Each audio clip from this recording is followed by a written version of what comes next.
बड़ी famous line है, तुम्हारे पैरों तले जमीन नहीं, कमाल है फिर भी तुम्हें यकीन नहीं। ये कहावत सटीक पूरी तरीके से बेंजामिन नेतन्याहू और डोनाल्ड ट्रंप के ऊपर सटीक बैठ रही है दोस्तों। सीज फायर अनिश्चित काल के लिए डोनाल्ड ट्रंप ने बढ़ा दिया है। इसका एक सीधा सीधा मतलब मैं आपको बताऊं, इसका मतलब है कि अमेरिका ने ईरान के आगे घुटने टेक दिए हैं। ईरान ने साफ साफ कह दिया, आज बातचीत होनी थी, आज बयान आ गया ईरान की तरफ से, पाकिस्तान से कह दिया कि अमेरिका से कह दो कि हम बातचीत करने के लिए इस्लामाबाद नहीं आ रहे हैं। उधर जेडी वैंस का जो दौरा था आने वाला पाकिस्तान, वो भी कैंसिल हो गया है। इधर डोनाल्ड ट्रंप बम मारने की धमकी दे रहा है। यहां तक खबर यह है कि डोनाल्ड ट्रंप अमेरिका का जो परमाणु हथियार है उसके कोड्स के लिए एक तरीके से उस पर कब्जा करने की उसने कोशिश की, ईरान पर परमाणु बम हमला करने के लिए। मतलब एक तरफ अमेरिका अंदर से टूट रहा है और दूसरी तरफ बेंजामिन नेतन्याहू और इजराइल के जो सैनिक हैं वो लगातार जो है लेबनान में मारे जा रहे हैं। और अब तो हिजबुल्लाह भी एक्टिव हो, माफ कीजिएगा, हमास भी एक्टिव हो चुका है। एक खबर मैं आपको सबसे पहले दिखाने जा रहा हूं। यह खबर लेबनान से जुड़ी हुई, हिजबुल्लाह से जुड़ी हुई है दोस्तों। हिजबुल्लाह ने जो सीज फायर हुआ था 10 दिन का, उसने तोड़ दिया और कह दिया है कि अब जैसे पहले मार रहे थे वैसे ही मारूंगा। और एक वीडियो जारी किया है जिसमें हिजबुल्लाह ने इजराइल का अंजाम उसको दिखाया है। सबसे पहले वो वीडियो दिखाऊंगा, फिर कहां हमला किया है हिजबुल्लाह ने वो भी बताऊंगा। जरा इस वीडियो को देखिए। कुछ जगहों पर जहां पर विचलित करने वाली तस्वीरें हैं मैं उनको ब्लर करूंगा, लेकिन ये वीडियो इसलिए इंपॉर्टेंट है क्योंकि इसमें कई सारे आईडीएफ सैनिकों को मारे जाते हुए दिखाया गया है। किस तरीके से इजराइल का बुरा हश्र होने जा रहा है वो हिजबुल्लाह ने इस वीडियो में दिखाया है। जरा इसको देखिए पहले। यह हिजबुल्लाह की तरफ से वीडियो जारी किया गया। इसमें उसकी ताकत, उसके हथियार, उसके हमलों के तरीके, किस तरीके से इसने पास्ट में आईडीएफ को मारा है, आईडीएफ सैनिकों को मारा है बुरी तरीके से, एक के बाद एक हमले किए हैं। कभी कहीं हेलीकॉप्टर, कहीं टैंक, कहीं एक साथ एम्बुश अटैक जिसमें तमाम सारे इजरायली सैनिक मारे गए हैं, हलाक हुए हैं, बहुत सारे लोग घायल हुए हैं। ये वीडियो दोस्तों लगभग 1 मिनट का ये वीडियो है। ये जो जारी किया है इसमें हिजबुल्लाह ने, ये वीडियो खुद ऑफिशियली हिजबुल्लाह ने जारी किया और इसमें इजराइल को हिजबुल्लाह ने एक मैसेज देने की कोशिश की है। कहा है कि या तो मान जाओ या तो इस तरीके के हश्र के लिए तैयार हो जाओ। मिडिल ईस्ट ऑब्जर्वर ने ये वीडियो अपने ट्विटर हैंडल पर शेयर किया है और लिखा है कि Hezbollah published a video containing direct threat to Israeli army force located in southern Lebanon। कहा गया कि जो भी उसकी सेनाएं सदन लेबनान में हैं उनको और इजराइल को सीधे तौर पर चेतावनी देते हुए, धमकी देते हुए, उनके अंजाम और उनके हश्र की तस्वीरें दिखाते हुए बता दिया है कि सदन लेबनान छोड़ दो वरना यही हाल करेंगे। इस बीच दोस्तों खबर ये आई कि हिजबुल्लाह ने एक बार फिर से आईडीएफ को बड़ा मुंहतोड़ जवाब दिया। आपको पता है कि 10 दिन का सीज फायर लेबनान में लागू है और उसके बावजूद लगातार आईडीएफ के जो लोग हैं, इजरायली जो सैनिक हैं, वो लगातार जो है इन्वेड करने की कोशिश कर रहे हैं, कब्जा करने की कोशिश कर रहे हैं, इमारतें गिरा रहे हैं। एक खबर आई आपकी स्क्रीन पर, एक ट्वीट देखिए उमाशंकर सिंह का। आईडीएफ ने यह दावा किया कि हिजबुल्लाह ने दक्षिणी लेबनान के रब अल इलाथिन इलाके में बफर जोन में तैनात सैनिकों पर कई रॉकेट दागे। जवाब में आईडीएफ ने उस लॉन्चर पर हमला किया जिससे रॉकेट दागे गए थे। इसके अलावा उत्तरी इजराइल के ऊपर हिजबुल्लाह ने एक ड्रोन को रोका गया है, ऐसा बताया गया। यह आईडीएफ ने दावा किया। बताया जा रहा है कि यह रॉकेट हिजबुल्लाह द्वारा अब तक सीज फायर का सबसे बड़ा उल्लंघन है। अब आप देखो आईडीएफ और इजराइल की बेशर्मी देखो। बफर जोन खुद बनाया है इजराइल ने, खुद वो येलो लाइन बना दी, खींच दी, 10 किलोमीटर चौड़ी, 10 किलोमीटर पर कब्जा कर लिया। लिटानी रिवर के इधर का पूरा इलाका आईडीएफ के कब्जे में है और अब कह रहा है कि हिजबुल्लाह ने वहां पर रॉकेट दागे हैं जो बफर जोन है। खुद ही ये ऐलान करता है और खुद ही उसको पूरी दुनिया के लिए अंतर्राष्ट्रीय कानून घोषित करने के लिए तैयार रहता है। हिजबुल्लाह ने बुरी तरीके से मारा है और मैं आपको बता दूं, जानकारी ये है, सोर्सेस के हवाले से खबर ये है कि कई सारे इजरायली सैनिक इसमें बुरी तरीके से हताहत हुए हैं, गिरते पड़ते भागे हैं वहां से हिजबुल्लाह के इस अटैक में। दोस्तों ये भी जानकारी आ रही है और मैं आपको बता दूं 1 या 2 दिन में, और हो सकता है कि आज शाम तक इसकी जानकारी कहीं ना कहीं से और आपके पास पहुंच जाए। एक और तस्वीर आपको दिखाता हूं। ये जो हमला किया आईडीएफ ने, जो दावा किया, उसको हिजबुल्लाह ने भी ऐलान कर दिया, हाँ हमने किया है, छाती ठोक के कहा हमने किया है। जरा ये आदित्य राज कौल का ट्वीट देखिए, इसमें क्या बताया गया। आदित्य राज कौल के इस ट्वीट में बताया गया कि हिजबुल्लाह ने आधिकारिक रूप से जिम्मेदारी ली है कि उसने इजराइल के कफर गिलादी इलाके की ओर रॉकेट और ड्रोन के झुंडों से हमला किया, यूएई ड्रोन। हिजबुल्लाह ने अपने बयान में कहा कि हमला जायनी दुश्मन की उल्लंघन कार्रवाइयों के जवाब में किया गया, यानी कि सीज फायर के उल्लंघन के जवाब में किया गया। हिजबुल्लाह के अनुसार इन उल्लंघनों में दक्षिणी लेबनान के गांवों में घरों को ध्वस्त किया जाना शामिल है। मतलब सदर्न लेबनान में जो लेबनीज रह रहे हैं उनके घरों को लगातार ध्वस्त कर रहा है आईडीएफ, और उसी के जवाब में हिजबुल्लाह ने अटैक किया। यह दावा किया गया कि सैन्य तनाव और सीमावर्ती झड़पें जारी रहेंगी और लेबनान की तरफ से साफ तौर पर हिजबुल्लाह की तरफ से बात कह दी है। अच्छा, जो बात हिजबुल्लाह ने कही उसका एक जीता जागता मैं आपको प्रमाण दे रहा हूं। यह प्रमाण किसी और ने नहीं, खुद आईडीएफ ने यह वीडियो जारी किया। सदर्न लेबनान का एक गांव है और उस गांव को, उस कस्बे को पूरी तरीके से तबाह कर दिया है, मलबे में तब्दील कर दिया, और उसी मलबे पर खड़े होकर के ये बेशर्म लोग जो है अपना राष्ट्रगान गा रहे हैं। जरा देखिएगा ये वीडियो।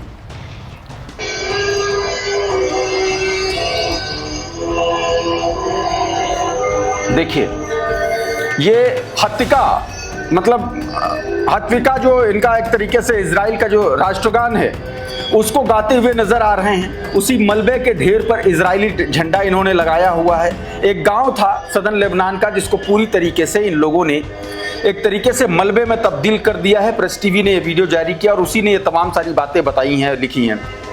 कहा गया कि वीडियो में सैनिकों को लेबनानी जमीन पर फहराए गए इजरायली झंडे और सैन्य की सलामी देते हुए भी देखा जा रहा है, आप साफ तौर पर देख सकते हैं। और ये वीडियो इसलिए भी वायरल हो रहा है क्योंकि हिजबुल्लाह का हमला और उस हमले के जवाब में ये उकसावे वाला इजराइल का ये वीडियो अपने आप में ये बता रहा है, ये संकेत दे रहा है कि आने वाले वक्त में जो है जंग और तेज होगी। अब एक और खबर ईरान से जुड़ी बता देता हूं। देखिए, ईरान की तरफ से ये बात साफ कह दी गई है कि वो अमेरिका से तब तक बात नहीं करेगा जब तक वो 10 सूत्रीय एजेंडा जिसके लिए उसने सीज फायर पर एग्री किया था और बकौल पाकिस्तान अमेरिका ने उस पर मुहर भी लगाई, तो उसके बाद अमेरिका पलट गया और इसीलिए पाकिस्तान की सेकेंड राउंड की वार्ता में ईरान नहीं जा रहा है, जो आज दोपहर के बाद होनी थी। अब यह साफ हो गया है। यह क्रेडल की खबर देखिए, तस्नीम न्यूज एजेंसी के हवाले से इसमें बताया गया। क्या क्या ये पॉइंट्स बहुत इंपॉर्टेंट हैं, मैं आपको बता रहा हूं कि क्यों ईरान जो है इस वार्ता में शामिल होने के लिए नहीं गया। देखिए क्या बताया गया। ईरान का कहना है कि अमेरिकी अधिकारियों की मीडिया गतिविधियों और अफवाहों के बावजूद ईरानी वार्ता दल ने पाकिस्तान मध्यस्थ के जरिए अमेरिका को सूचित कर दिया है कि वो बुधवार यानी कि आज इस्लामाबाद में मौजूद नहीं होगा। फिलहाल बातचीत में शामिल होने की कोई भी संभावना नहीं है, खारिज हो गई। सूत्रों का मानना है कि पाकिस्तान की मध्यस्थता और अमेरिकी, दूसरा पॉइंट, पाकिस्तान की मध्यस्थता और अमेरिकी पक्ष से युद्ध विराम की मांग के बाद ईरान ने अपने 10 सूत्रीय ढांचे के आधार पर युद्ध विराम स्वीकार किया था। मतलब उसने अपने 10 पॉइंट्स बताए थे, इन पर अगर मानोगे तभी होगा, नहीं तो नहीं होगा। और अमेरिका तैयार भी हो गया था लेकिन बाद में पलट गया। तीसरा पॉइंट, पाकिस्तान ने भी सार्वजनिक रूप से कहा था कि अमेरिका ने इस ढांचे को स्वीकार कर लिया, यानी कि ये जो प्रोफार्मा था, जो पॉइंट्स दिए थे उसको स्वीकार कर लिया, लेकिन इसके तुरंत बाद अमेरिका की ओर से सीधे तौर पर पलट गया, उल्लंघन कर दिया। आरोप है कि अमेरिका ने लेबनान में इजराइल पर युद्ध विराम लागू नहीं कराया, जिससे वार्ता में गंभीर बाधाएं आई, पहली चीज। दूसरा, पहली वार्ता में अमेरिका ने कई बहुत ज्यादा मांगे रख दी ईरान के सामने, जो प्रारंभिक सहमति ढांचे के एकदम खिलाफ थी, और इसके बाद गतिरोध हुआ, सब लोग ऐसे चले गए। रिपोर्ट्स बता रही कि ईरान की ओर से इजराइल पर संभावित मिसाइल हमले की स्पष्ट चेतावनी के बाद ईरान की ओर से इजराइल पर संभावित मिसाइल हमले के स्पष्ट चेतावनी के बाद ही अमेरिका को लेबनान में युद्ध विराम लागू करना पड़ा। मतलब ईरान ने कह दिया था कि मैं इजराइल पर जो है मिसाइलें दागने जा रहा हूं, तुम करा रहे हो तो कराओ, नहीं तो अब हम इजराइल पर हमला कर देंगे। उसके बाद वहां पर सीज फायर हुआ है। ईरान के विदेश मंत्री सैयद अब्बास कराची ने घोषणा की कि प्रारंभिक युद्ध विराम ढांचे के तहत ईरानी व्यापारिक जहाजों के लिए हॉर्मुज स्ट्रेट को फिर से खोलेगा, लेकिन अमेरिका द्वारा कथित नेवल ब्लॉकेट को जारी रखने को शत्रुतापूर्ण कदम बताया। यानी कि स्टेट ऑफ हॉर्मुज ईरान ने खोल दिया था और उसके बावजूद ये बात कही गई है।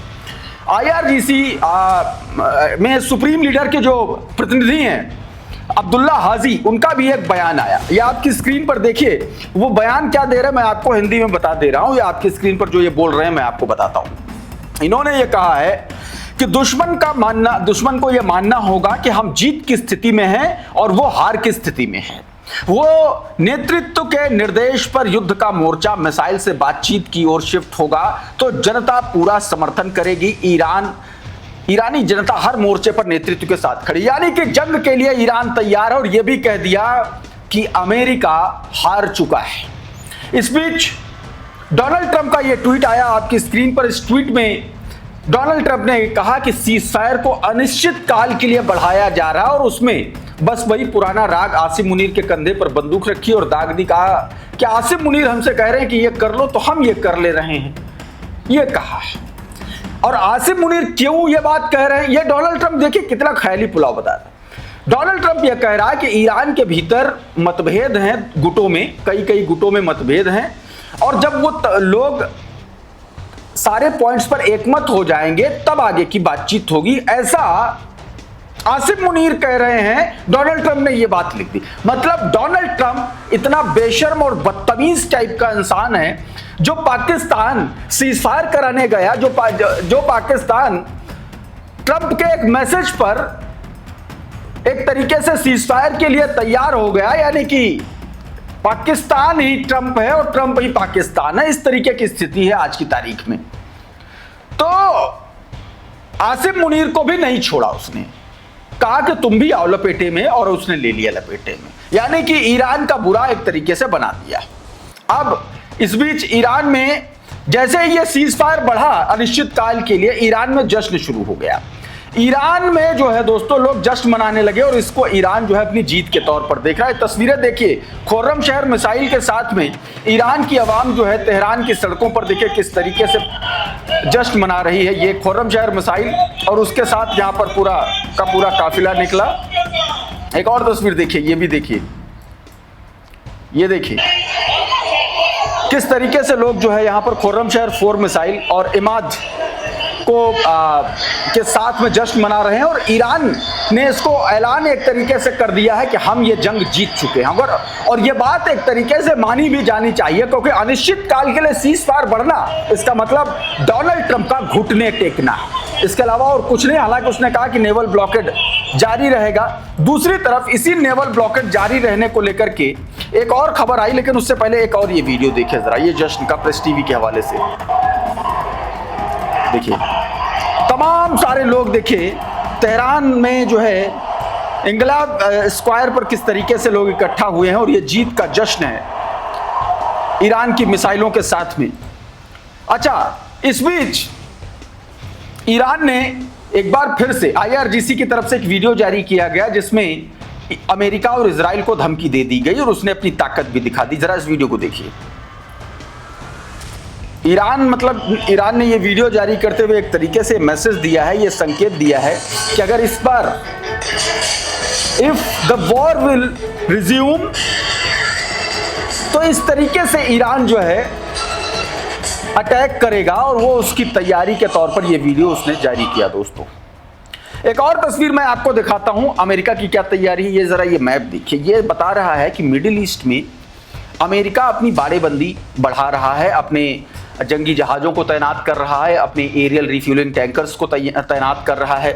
ये पिछले कुछ घंटों में मिडिल ईस्ट में उसका जो एयर स्पेस है, उसका जो रास्ता है, किस तरीके से बिजी देखा गया, ये उसको बताने की कोशिश की गई है। और बताया जा रहा है कि अमेरिकी एयरफोर्स की सक्रियता उसने मिडिल ईस्ट में बढ़ा दी है। हालांकि इस बीच आईआरजीसी के एरोस्पेस के कमांडर ने एक बार फिर से साफ साफ बयान दिया, कहा कि Iran is ready to hit oil in the region if GCC help US attack on Iran. सीधे तौर पर कह दिया कि अगर मिडिल ईस्ट के मुस्लिम देशों ने अमेरिका का साथ दिया तो इस बार वो जो है एक तरीके से ऑयल फैसिलिटीज को पूरी तरीके से तबाह कर देगा, बर्बाद कर देगा। ये बयान फिर से निकल के सामने आया। पैरों तले जमीन नहीं और फिर भी तुमको यकीन नहीं। मैं ये बात क्यों कह रहा हूं, जरा इस खबर को देखिए। करंट रिपोर्ट की यह खबर, ईरानी हमलों में अमेरिका ने 45% एक तरीके से precision strike and missile use हुई है उसकी, 50% उसके थर्ड इंटरसेप्टर खत्म हो चुके हैं, 50% पैट्रियट एयर डिफेंस सिस्टम खत्म हो चुके हैं और 20 से 30% ड्रॉप जो है टॉमहॉक जो मिसाइलें हैं लॉन्ग रेंज की वो भी खत्म हो चुकी। और इसीलिए ये बात दोस्तों कही जा रही है। तो साथियों अभी के इस वीडियो में बहरहाल इतना ही। बहुत बहुत शुक्रिया, बहुत बहुत धन्यवाद। आप जुड़े रहिए आपके अपने channel the conflict lens TCL के साथ। नमस्कार।